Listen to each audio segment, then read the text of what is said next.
kind of sucks. But it drives me nuts. I'm like, guys, don't be like, just don't be a hypocrite. Don't sit there and say, hey, don't do this, don't do that.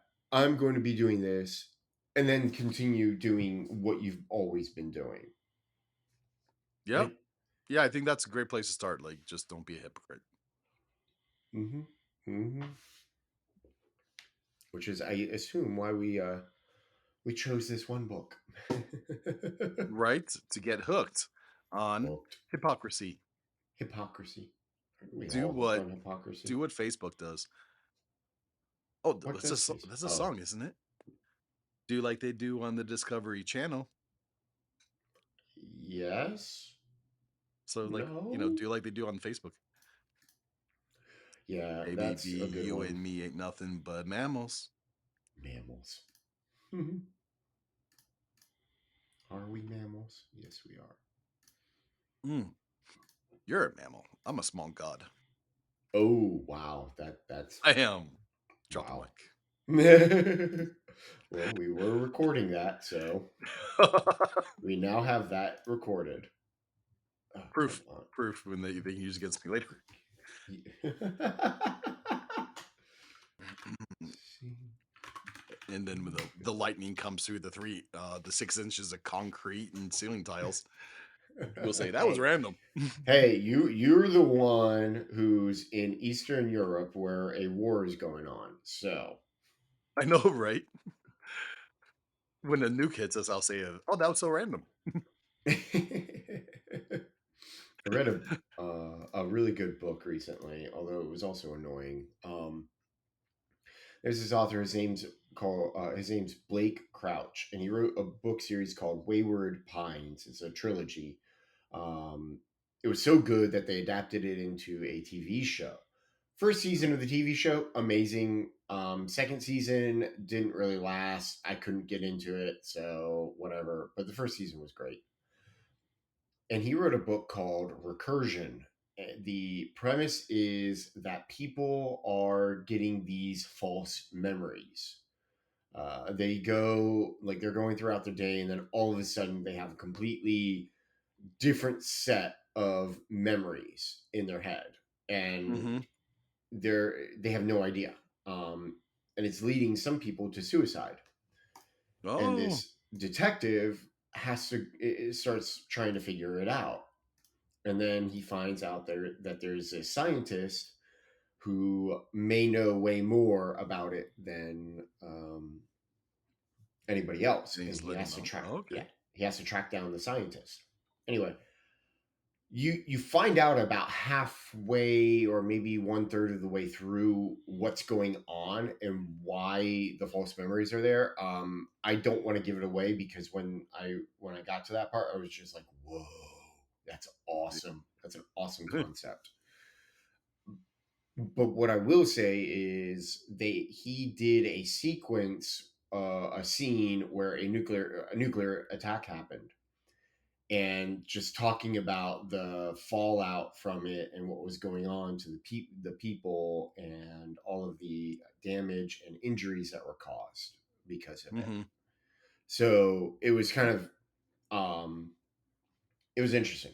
It was like really interesting.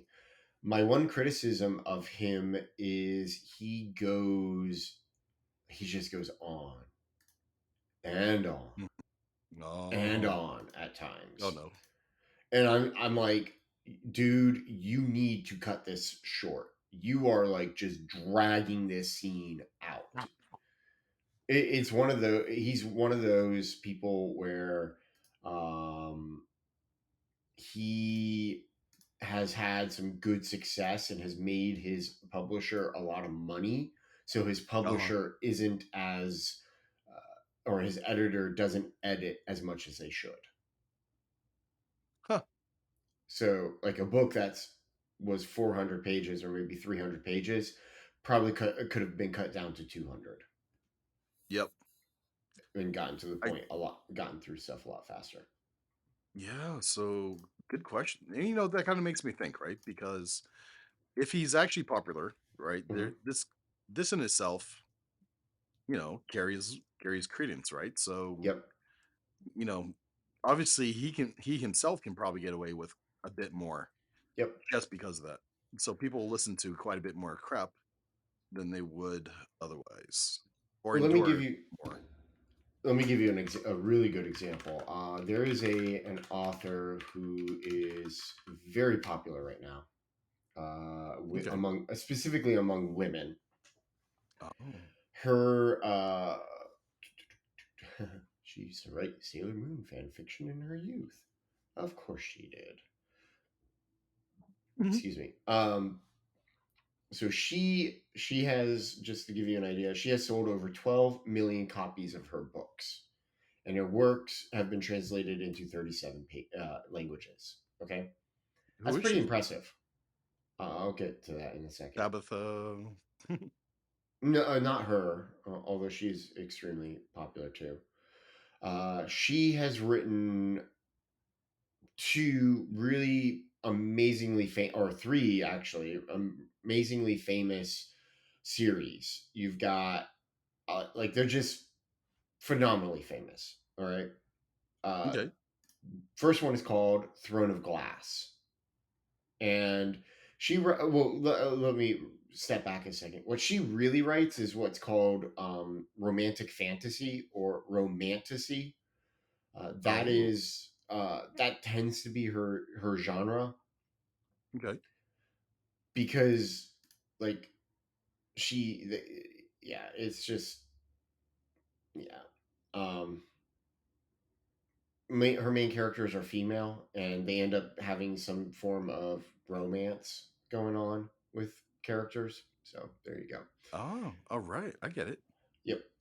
But her first series that did extremely well is called Throne of Glass. Okay. Okay. And I'm looking at the Wikipedia page for it right now, and let me just give you a really good example of how a success what happens with a successful writer. All right, her first book in that series is 432 pages. Respectable, right? Like Yeah. that's a good amount. Right. Yeah. That's a full day read. Yep. The final book in the series is 992 pages. They should have split that into two books. Okay. Then But she couldn't get to the point. her current series, the one that she's currently working on and is being published right now, the first book in that series is 432 pages. Okay. The second book is 640 pages. The third book, 720, and the fourth, 768. Okay. Well, I mean, I guess to properly evaluate it, read us one of those love sequences. Oh, I have no idea. I don't have one. I And I'm not going to be thought you were looking about to that say I up don't have right the now. stomach for that. No, I don't. I really don't have the stomach for that. Although, to be honest, with my side business, I'm probably going to have to read them at some And I point. think you should, and it's good for the soul. No, it's not. It's I can tell you, it's entertaining for me to watch you try. It's going to be a. I'm So like, you're going to become like a self masochist channel. yeah, You're gonna that's have be. like two kinds of fans: ones that actually like the content, and Yep. the others just watch you suffer. Yep. So there's this other book that came out recently that is so popular called Fourth Wing. Okay, Um, I'm gonna send you something. Hold on. It yeah, is send it over. hilarious.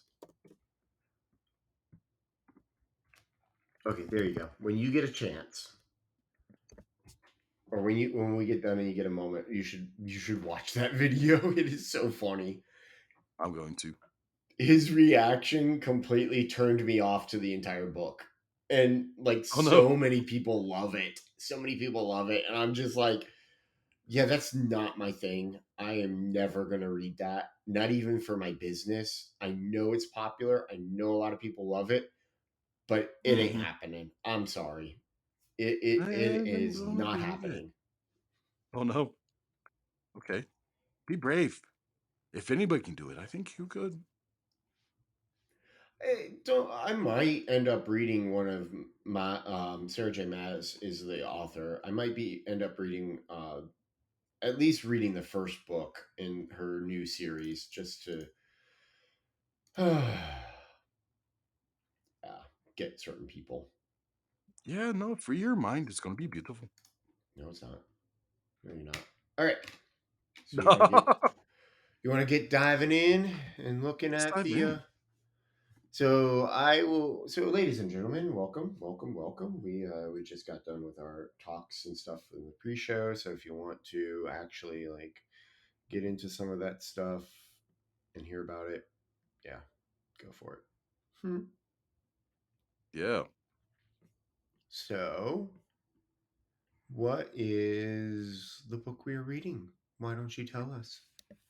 Well, so based off the last book that we went through with Indistractable, I personally was super curious about why he had to write such a long apologies letter. Mm-hmm. So I went in to check out his other books, and he wrote Hooked: How to Build Habit Forming Products, which I thought was pretty cool. And having gone through it, I think, yeah, I almost wish we started there so that I didn't have to make fun of him so much the first time around.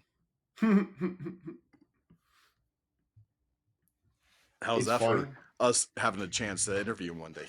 Yeah, I know. Well, we may end up. That would be kind of fun to interview some of these authors after we did like Hmm. in-depth discussions and things like that. Right. I love it. Whatever. Um. So we. Yeah. Yeah. Exactly. Sorry, I'm getting distracted. One second. Are we being distractible? I am being distracted. Well, I got. Anyway, I'll tell you later. Cool. So I have known about Hooked for a really long time because of the work that I've done. A lot of UI UX designers have read it, and a lot of people have kind of pushed it to be well, just to be a part blah, blah, blah, blah, blah, blah, blah. A Oh lot of yeah. people pushed it for app development and stuff. So that's been the main reason why I've known about it.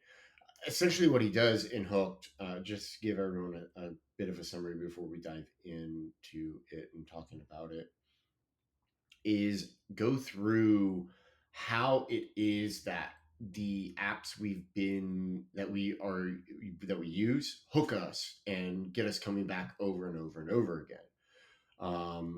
A lot of it, I guess you could say, if you've seen the movie Social Dilemma or the documentary Social Dilemma, you might be like it might some of this stuff is going to sound familiar to you because they do talk a little bit about it.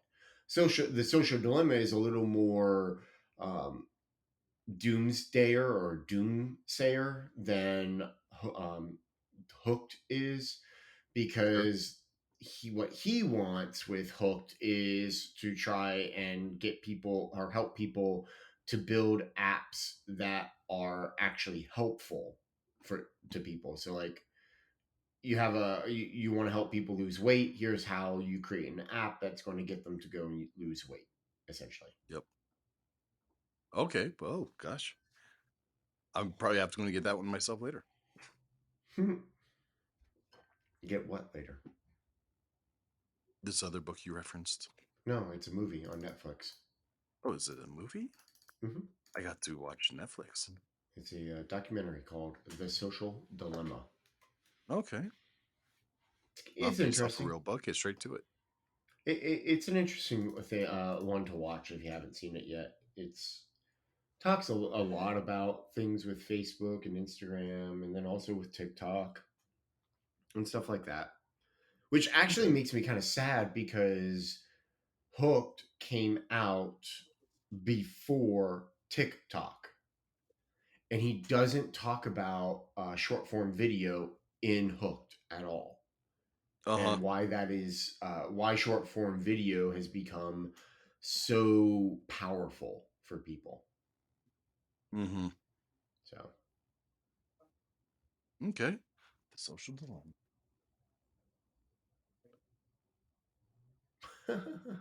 Yeah, I'm sorry. I totally didn't go on a side tangent and add it to my watch list. no, I think you're fine doing that. I think people should do that. So, I will tell you, I am about, how far am I? I think I'm about almost halfway through Hooked. Yeah, I am. Okay. It's nice. I mean, I like some of it, but a lot of it to me is definitely what I have. Um, Already pretty familiar with. yeah, yeah. Well, yeah, he's and he does make the point that this is nothing that anybody who's worked at Facebook or Google or any of these tech companies aren't already familiar with. It's Yeah. signs they use. So there's nothing really secret about it. He Hmm. just kind of throws it out there for the masses to learn how to make games and stuff addictive for little kids. Yep. Exactly. Um, so with that, without further ado, do we want to like what do we want to do? How do we want to dive into this? Well, the book is broken down into four sections, Hmm. and I think maybe we can just go chapter by chapter for today. Unfortunately, I don't have the book with me, and I didn't take good notes. So the first couple parts, they talk about the formula, his little formula, Yep. and I think that might be kind of fun to talk about. The principles of taking a product and tying it into people's internal triggers, uh, Yep. and then just trying to do like he points out that one of the fun things he points out that I think is interesting is you can't find these by surveying. Yeah. So let's before we get any further, talk about the habit cycle. So the reason why he or why he has developed this hooked model is based upon research about habits and such. So if you remember back to our the discussion on atomic habits and all of these other things that we've been talking about over the years or over the episodes about habits. Habits are things that we just do without thinking, and there's usually a cycle to them. There's the trigger that gets it started. There's the action for where it is performed, and then there is the reward for once you perform the habit. I'm missing a step, to be honest with you. I don't remember it though. What am I missing? Oh my gosh, I gotta look this up now. Oh no, I didn't catch it. Yeah, I because thought I'm you had it. missing a step. Oh no, I guess maybe it is three things. Oh yeah. It's the craving. So you've got the cue slash trigger. So the cue comes and like starts getting you ready to doing it, doing the habit. The craving is where you're like, oh my gosh, I really want to do it, and I really want to like I want that habit. I want to do that thing. And then you've Yep. got the response, which is the I want habit that reward. itself. Well, yeah, I want that reward. And so the response is the habit itself, and then the reward is the feeling and the stuff that you get back, and then it goes all the way. It all ends up going over and over and over again. So anyway, that's a habit cycle. So he talks about internal and external triggers, as you were saying, Phil. So what is an internal trigger? Internal triggers. So he explains this very well where with Instagram, right? Yeah.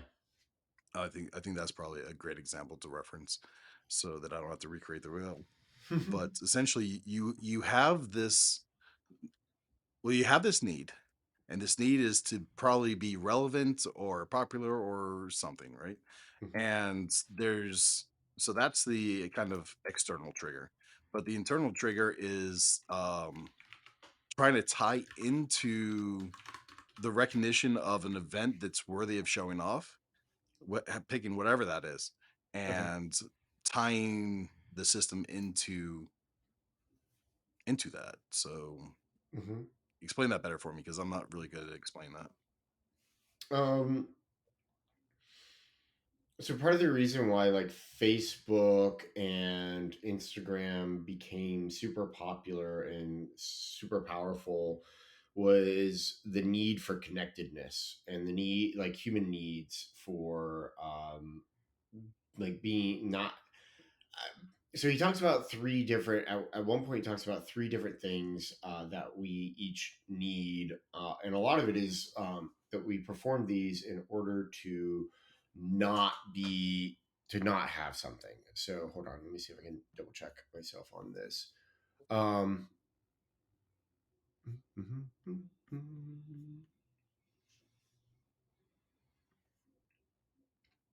yeah, so it's like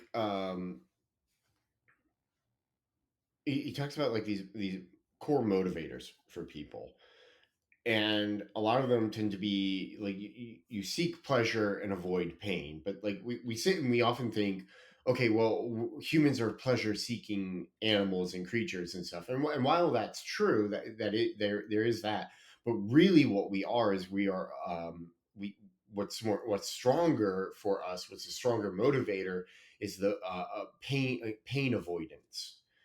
So we don't want to do certain things, we want to avoid certain things as much as we can. So, like for example, in the best example would be a kid touching a hot stove.